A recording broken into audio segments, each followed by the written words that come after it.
Christone Kingfish Ingram, welcome to Australian Musician. Oh, thank you, man. Thank you guys for having me. I appreciate it. I believe you're at home in Clarksdale, Mississippi. What is it about the hometown that you love so much? Man, I just love the simplicity. I love the country atmosphere, just the southern hospitality, all of that. Yeah. So you never thought of leaving? Hey, of course, leaving is always across the mind, but I don't think at this moment. Yeah. I was just looking at your website, and it seems that the big gigs don't really kick in till about February. I think you've got a festival in India. So what are you up to leading up to Christmas and early New Year? Man, just trying to write more, trying to get in the studio more with different producers so we can get music squared away for this next record. Man, yeah, that's pretty much the focus now for this off time, just trying to get more music out there. Yeah. On your social media, I saw that you recently jammed with Eric Gales in Yeah. Memphis. Eric's coming out for Bluesfest, as you are, again in April. Do you remember where you first met Eric? Man, I first met Eric in the flip. We had already knew each other off of social media, but I had met him at a show that he did in Mississippi. I had been a fan of his, I want to say about maybe 5 or 6 years before that. So for us to finally meet and connect, it was a really beautiful thing. We had jumped on stage probably jumped on stage maybe like 10 to 15 times after that. Yeah. So there's a fair chance that'll happen again at Bluesfest? Oh, you know it. So what are your memories of Bluesfest this year? Man, I enjoyed it, man. I didn't get to see any kangaroos, but other than that, I got a chance to hear Heidi's Coyote. I got a chance to see George Benson. The crowds were amazing, man. Even on the main stage, it was a really big experience to know that the people down under, loved what we did for sure. Yeah, I saw you one night. You probably did it every night you played, but you walked through the crowd right out into the Yeah. street. Have you been doing that a long time? And is that something you learned from people like Buddy Guy? Well, it's kind of a half and half. Buddy was the first guitar player that I had studied to do it. Buddy did it, Guitar Shorty, and so I've always wanted to like do that. And a couple of other players I know did it. So yeah, it's always been something in my state in my show that I learned from the OGs. It's a great way to like really connect with your crowd. Plus, I like the shock factor too. Yeah. You're on tour with Buddy next year and also playing with him out here in Australia. Does he ever give you any actual advice, or is it just a matter of watching and learning? Like pretty much a half and half. That was one situation. We had to do a BB King tribute show in New York, and they did this big thing at the end where all the guitar players come on stage, and I was like, well, I'll just sing since it's a bunch of guitar players, Robert Cray, Derek Trucks, So when I go on stage, Buddy's the first guy I meet, and he's like, "Man, where's your guitar?" He was like, "Man, I always have your guitar with you. It's like your American Express card. I always have the guitar with you." So yeah, that was definitely one of the lessons I've always learned from Buddy for sure. Yeah. So a year down the track from your last Australian tour, or it'll be a year when you get here. How do you approach your set list? Will you have any new material to add to the show? Most definitely. We actually just did a rehearsal not too long ago, trying to incorporate some new ideas into the show. So it'll be some of the same tunes, but we'll have some new stuff that we've written, that we've recorded that's not released yet, that I add into the show. Other songs that that are already recorded I haven't played in the show, like Rock and Roll, will be incorporated. So yeah, man, you'll get like a whole new experience. Yeah. Are there any pre-show rituals that you go through before you hit the stage? Man, I like to. I just like to listen to some music that I know that'll get me hyped and get in the moment.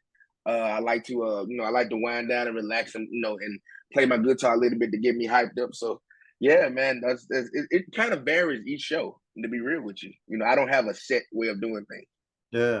And what about when you come off stage? What do you generally do? Hey, just it's time to relax. Then it's time to party. Yeah.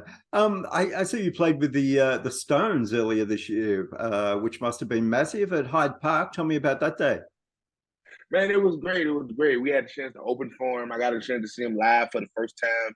It was a really great experience, man. They're such a tight band, even now, in their more elder, elder vibe. It was a really great experience. Got a chance to see Steve Jordan and Mick and Ron Wood and Keith. It was a really great experience. I'm really glad we got the opportunity to see them. Yeah. Not many artists can say that they played with the Stones. I'm really glad, man. Most definitely. Your current single is a remix of your track from the 662 album, Another Life Goes By, with Big KRIT. How did that collaboration come about? Well, Crit is also even though he's a rapper, he's another Mississippi artist that I've always loved. And I got a chance to meet him in an LA hotel, and our kind of like relationship or whatever kind of like stems from there. And we needed to do a remix of this song, and we was like, let's get a rapper. And we hit up Crit and his people, and they were very gracious enough to let him do it. And yeah, man, that's pretty much how that stemmed. Yeah. So where are you at with the next album? Have you got a theme emerging? Anything that's similar? Well, I wouldn't say anything that's that's really concrete. I want to do more things like that, but I also want to do more music that showcases my voice.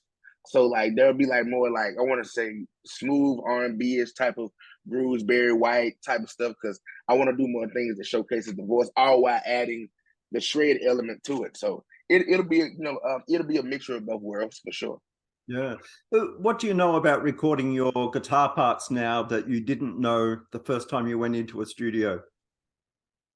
What did I know about it?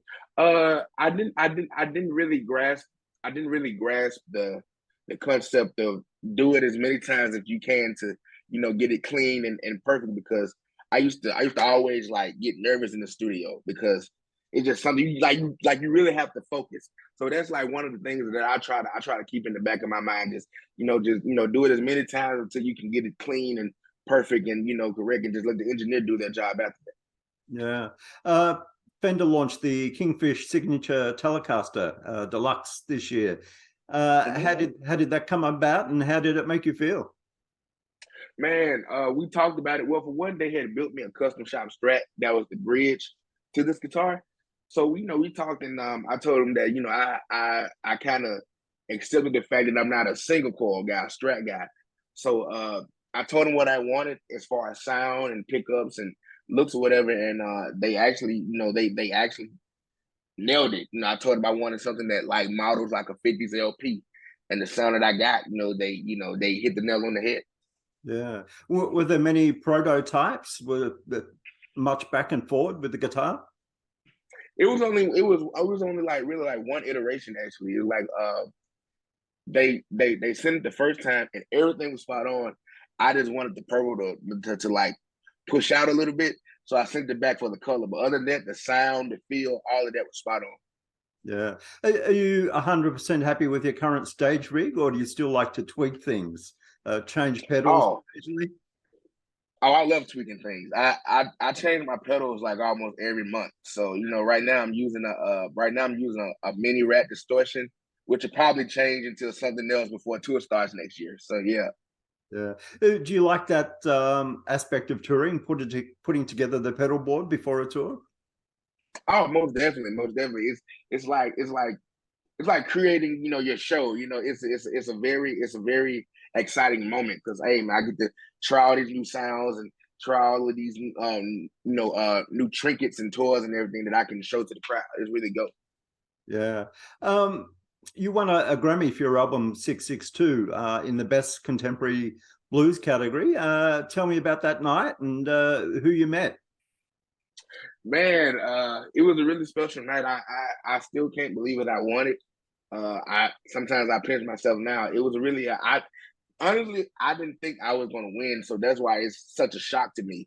I got a chance to meet a lot of people that night. A lot of executives in the music industry. A couple of artists like Shaggy and Leon Bridges and the names goes on. So yeah, man, it was a really like special night. Yeah.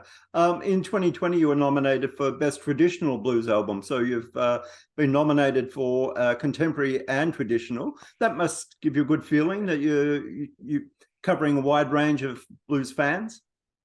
Hey, most definitely, most definitely. My foundation had always been traditional blues, so to get recognized in that field as well as being recognized as one of the ones who's pushing the genre forward, I think it's a plus. Yeah. So what about, I mean, a lot of musicians find that they don't have time to listen to music for enjoyment. What about you? Do you listen to music much at home? Are you a Oh vinyl yeah. guy? You listen in the car? Oh yeah, oh yeah. All of that, all of the above. I have a short, well, small vinyl collection full of like old blues guys like Philip Stackhouse and C. Dale Davis. And other than that, I'm always listening to like some classic R&B, classic rock, classic hip hop. You know, stuff in the '80s, '90s, '70s, even some stuff of today. But I'm more partial to anything that's old. Yeah. So what are you looking forward to most about coming back to Australia? Man, the people, the weather, I enjoyed all of that, man. Just the warm reception, the hospitality, all of that. I didn't get a chance to see any kangaroos and koalas the last time, so hopefully I can see some of those this time. So yeah, So, somebody's got to make that happen for you. I hope so. I hope so. So what's the grand plan for Kingfish Ingram? Man, man, we'll just have to see. You know, just keep on putting out more music and hopefully, you know, put out some music that can stand the test of time and you know, give me some more longevity, man. Just you know, that's all what I'm really looking for. Just that longevity and you know, more songs and whatnot, and just getting better with my guitar playing. Yeah. All right, Kingfish, it's been great to catch up, and we look forward to seeing you down here very soon. Thank you so much, brother. I really appreciate it. See you soon. Okay, man.